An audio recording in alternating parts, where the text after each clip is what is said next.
Et c'est parti! Oh, les 10 raisons de ne pas acheter de voiture électrique. Bonjour et bienvenue sur la chaîne L'électromobiliste. Aujourd'hui, je vais aborder un sujet qui concerne tout le monde. Ceux qui roulent en thermique, qui hésitent ou ne veulent pas passer à l'électrique. Et puis ceux qui roulent déjà en électrique et qui se retrouvent souvent confrontés à des remarques et des questions de ceux que j'ai cités juste avant. Alors en effet, la plupart des propriétaires de véhicules thermiques, à qui on demande pourquoi ils ne passent pas à l'électrique, développent toute une panoplie d'arguments pour justifier et continuer à rouler en thermique. Alors si certains arguments qu'on va voir se tiennent, d'autres sont rendus obsolètes par les nombreuses évolutions qu'a subi le monde de l'industrie automobile. On va décortiquer tout ça ensemble.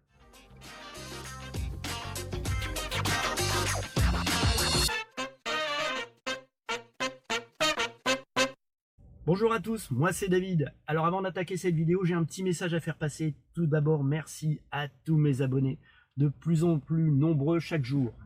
Et à toutes et à tous, je vous souhaite une très belle année 2024. Allez, on reprend les bonnes habitudes. Tout d'abord, je vous invite à vous abonner à ma chaîne. Et si vous appréciez cette vidéo, à la liker, à la partager sur les réseaux sociaux. Instagram, Facebook, Twitter. Non, on dit plus Twitter, on dit x.com. Sérieux? X.com?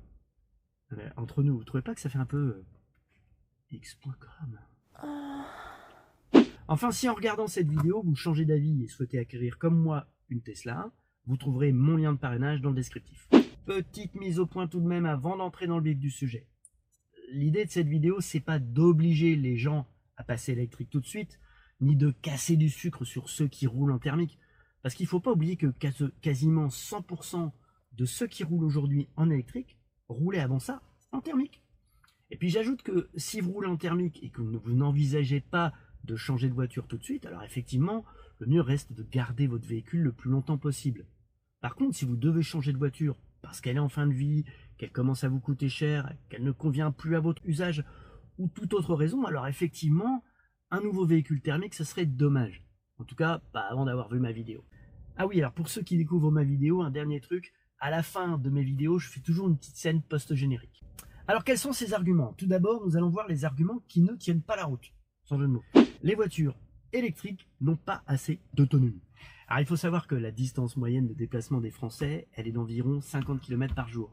Par conséquent, il est évident que pour le quotidien, la plupart des gens peuvent rouler en électrique sans problème. Néanmoins, face à cet argument, il y a toujours la même réponse. Oui, mais les grands trajets des vacances, je pourrais pas la faire avec ma voiture. Eh bien, il y a deux réponses. D'abord, de nombreux foyers possèdent deux voitures. Or, on ne part pas en vacances avec les deux. Donc, à minima, ces foyers devraient avoir une voiture électrique. C'est logique, non? Ensuite, l'autonomie moyenne des voitures électriques que proposent aujourd'hui les différents constructeurs oscille entre 300 et 500 km d'autonomie réelle. Exception faite des petites voitures. Et si on s'en tient aux recommandations de la sécurité routière, il faut faire un arrêt toutes les 2 heures. Ainsi, en réalisant ces arrêts, vous en profiterez pour recharger votre voiture et repartir en pleine forme pour la suite de votre trajet. C'est trop long à recharger, cet argument, là on l'entend souvent, hein, avec ma voiture je fais le plein en 5 minutes, alors qu'avec une électrique il me faut 1 heure. Alors c'est vrai que sur les premiers modèles de voitures électriques comme les Zoé, la vitesse de charge pouvait effectivement être très longue et ça empêchait de faire un grand trajet sans passer de longues minutes, voire heures, sur les bornes de recharge. Mais aujourd'hui, la plupart des modèles proposent des vitesses de recharge d'un minimum de 100 kW, voire pour certaines 250. Et ça permet des recharges de 10 à 80% en environ 20 minutes. Et si on en revient aux recommandations de la sécurité routière, le temps de pause conseillé est de 15 minutes. Et voilà, on retombe sur ses pattes. 20 minutes toutes les 2 heures, c'est parfait. Et contrairement à ce qu'on peut penser, à 20 minutes ça passe en un claquement de doigts. Entre la pause pipi et le petit café, quand vous faites un plein de voiture à essence, essayez de regarder le temps que vous mettez entre le moment où vous arrivez à la station et le moment où vous en repartez. 20 minutes, c'est souvent le temps que vous mettez. Alors, on ne parle pas de la pause repas, hein, qui, elle, permettra de recharger votre voiture à 100% sans problème, puisque là, on est plutôt arrêté 1 heure. Et puis, il ne faut pas oublier que là encore, on parle de trajets exceptionnels pour la plupart des Français, qui n'ont lieu que quelques jours par an. Parce qu'au quotidien, si vous vous rechargez à domicile, votre voiture, elle aura le plein tous les matins. Donc, au final, vous passez moins de temps à faire le plein. C'est QFD. Il n'y a pas assez de bornes de recharge. Alors tout d'abord, il ne faut pas oublier que 80% des recharges se font à domicile. Ensuite, savez-vous que plus de 90% des stations d'autoroute sont désormais équipées de bornes de recharge rapide? Alors, je vous invite à consulter le site de l'association Fauve, qui milite notamment en faveur d'un grand déploiement des bandes de recharge. Alors oui, il peut arriver qu'en été, durant ce que j'appelle les grandes migrations, il y ait des files d'attente sur certaines aires de recharge. Mais la même chose arrive aussi pour les stations essence. La peur de perte d'autonomie. Ah, j'ai souvent entendu cette phrase. La batterie, au bout de 5 ans, elle est foutue et ça coûte un bras à changer. Et si le prix de changement des batteries est effectivement élevé, il faut savoir que les véhicules actuels ont environ 3000 à 5000 cycles de recharge complète en durée de vie. Soit pour une voiture ayant 300 km d'autonomie, une durée de vie d'environ 900 000 km. Minimum. 900 000 km. Alors aujourd'hui, avec le recul, on voit plusieurs témoignages de voitures ayant franchi le million de kilomètres. Alors, même si ces voitures utilisaient des chimies de batterie désormais dépassées. Et puis il ne faut pas oublier que de nombreux constructeurs proposent des garanties moteur et batterie de 150 000 km ou 8 ans. La batterie du futur arrive dans 3 ans. Je vais attendre. Ah, cette phrase, c'est marrant parce que ça fait 10 ans que je la lis dans les médias. La batterie qui se recharge en 5 minutes et puis qui est faite à base d'urine de gnou. C'est comme toutes les technologies, le fameux « il est urgent d'attendre ». Attendre quoi? Le prochain processeur encore plus performant, le nouveau smartphone, avec un écran encore plus beau? Dans ces cas-là, vous passez jamais à l'acte. Je vais prendre 2 exemples. Tesla a depuis quelques années teasé l'arrivée d'une batterie révolutionnaire, la 4680, également appelée Roadrunner. Au final, de révolutionnaire, cette batterie s'avère être finalement, certes, une évolution, mais pas une révolution. On gratte un peu sur tous les tableaux, le poids, la durée de vie, la vitesse de charge, mais au final, on est encore loin des 5 minutes de recharge. Autre exemple, toujours chez Tesla, les batteries LFP sont désormais des batteries appelées Blade. Alors le gain est là encore intéressant, mais il n'est pas transcendant. Au final, la vitesse de charge n'a pas augmenté, mais la courbe de charge maintient une vitesse max élevée pendant plus longtemps.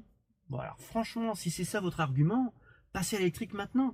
Et puis laissez les technologies évoluer, et puis dans 5 ans, ce sera sans doute mieux, et à ce moment-là, vous prendrez une deuxième voiture électrique qui sera mieux. Avec les évolutions, ma voiture électrique va sans doute décoter rapidement. Alors, allez voir le prix des voitures électriques d'occasion, vous allez vite revoir votre argument. Ma Ioniq, que j'ai acheté 22 500 € neuve, je l'ai revendue 5 ans et 100 000 km plus tard, 13 000 €. Et encore, je pense que j'aurais pu la vendre bien plus cher. Alors aujourd'hui sur internet, les premiers prix sont à 15 000 € pour 150 000 km. Bon, il faut pondérer. Avec la baisse des prix appliqués en ce moment sur les voitures électriques, il est vrai que les modèles d'occasion vont décoter d'autant. Mais là, on parle d'occasion récente, parce qu'au bout de 5 ans, le prix stagne et descend beaucoup moins. Pourquoi? Parce que la durée de vie des voitures électriques est beaucoup plus longue que les moteurs thermiques. L'électrique pollue plus que le thermique. Aïe aïe aïe aïe aïe, cette fameuse phrase, j'ai entendu une étude qui prouve que la voiture électrique pollue plus que la voiture essence. Et moi, je vais te sortir autant d'études qui disent le contraire. Ici, c'est un sujet qui demande un développement pour apporter une réponse complète. Mais, bon, sans m'étendre, je vais rappeler ces informations. La construction d'une voiture électrique pollue 2 fois plus qu'une voiture thermique, c'est vrai. Mais à son usage, il en est tout autrement. Et dans le cas d'une électricité décarbonée, comme c'est le cas en France, la voiture électrique a des émissions qui sont ridicules par rapport au thermique. En effet, la pollution sera essentiellement due aux microparticules des pneus, comme ça peut l'être avec les voitures thermiques, avec une valeur sensiblement plus élevée du fait que les voitures électriques sont plus lourdes. Mais les microparticules sont également produites par les plaquettes de frein. Sauf que là, on inverse la vapeur, car les freins sont largement moins sollicités sur les voitures électriques grâce au freinage régénératif. Et puis concernant ce volet, disons, sensible, j'ajoute que les exploitations minières souvent montrées du doigt pour destruction de l'environnement et exploitation des enfants concernent essentiellement les batteries de nos téléphones portables ou des jouets électriques qu'on a achetés sur Amazon pour Noël. Alors arrêtons de nous mentir à nous-mêmes, quand même. Si tout le monde passe à l'électrique, on n'aura pas assez de centrales. Alors 2 choses viennent contrer cet argument. D'une part, la recharge de voitures électriques peut se faire en heures creuses. Or, les heures creuses sont moins chères, pourquoi? Parce qu'elles représentent des heures durant lesquelles il y a une chute de consommation, alors que les centrales peuvent produire plus.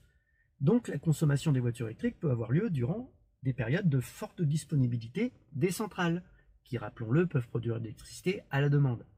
C'est aussi pour ça que la nuit, l'électricité est moins chère, pour encourager à consommer la nuit, comme pour les chauffe-eau électriques par exemple. Et puis l'autre argument, c'est la technologie V2G ou V2H ou V2L. C'est l'acronyme de Vehicle to Grid, Vehicle to Home ou Vehicle to Line, qu'on pourrait traduire par de la voiture au réseau, ou de la voiture à la maison, ou de la voiture à la prise de courant. L'idée, c'est d'utiliser le courant de la batterie pour brancher un appareil, ou pour brancher sa maison, ou pour brancher son réseau, le réseau électrique. En gros, les voitures sont en train de devenir la solution, plutôt que le problème. En fait, la voiture sert de stockage d'énergie. Un exemple rapide, je branche ma voiture chez moi à 18 h, avec encore 70% de capacité. Pendant 5 ou 6 heures, je vais revendre mon électricité à EDF en réinjectant dans le réseau 20 à 30% de ma capacité de batterie. Et ensuite, pendant les heures où le réseau est en surproduction, donc les heures creuses, je vais tranquillement charger ma voiture jusqu'à 100%. Alors, je pondère. Cette technologie, elle existe, mais elle en est encore assez balbutiement. Cependant, de nombreuses voitures offrent cette possibilité et ça augmente de jour en jour, de plus en plus de voitures.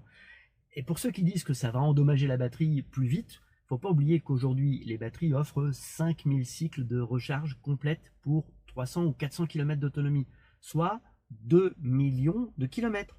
Oui, oui, 2 millions de kilomètres, ou 2 milliards de mètres. Alors cependant, certaines personnes peuvent avoir des arguments plus forts pour ne pas adopter l'électron comme source de mobilité. Et aujourd'hui, ces arguments sont les plus difficiles à solutionner. Alors il y a d'abord l'accès à la prise.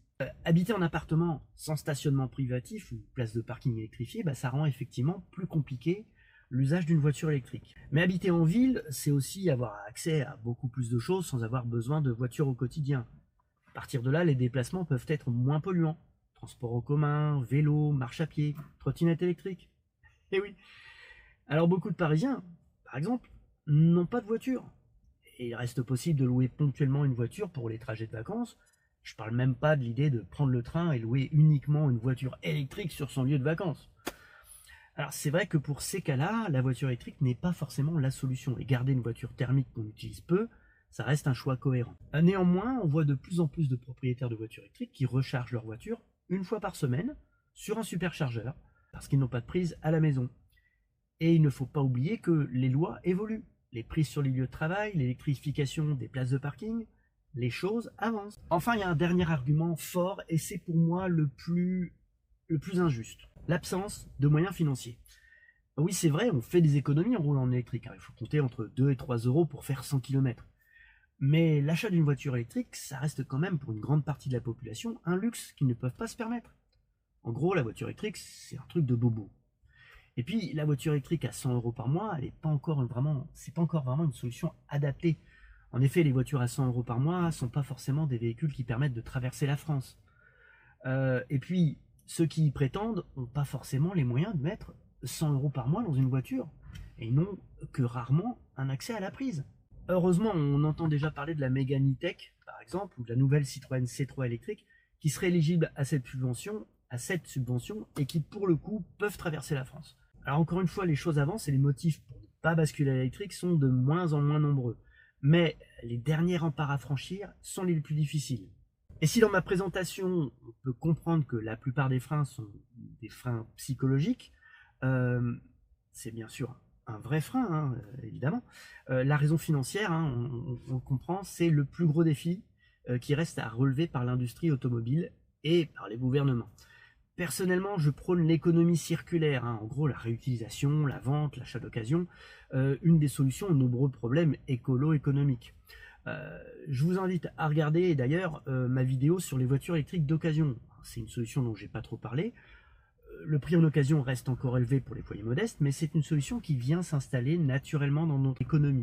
Et voilà, j'ai fait le tour. Merci à tous d'avoir visionné ma vidéo. N'oubliez pas le pouce en l'air et puis abonnez-vous. À très bientôt. Ciao. Ah oui, j'allais oublier le dernier argument. Ceux qui disent que rien ne vaut le bruit d'un bon gros V8. Eh ben, ceux-là, ils ont qu'à s'acheter la Fiat 500 électrique à Barthes. Vous vous rendez compte?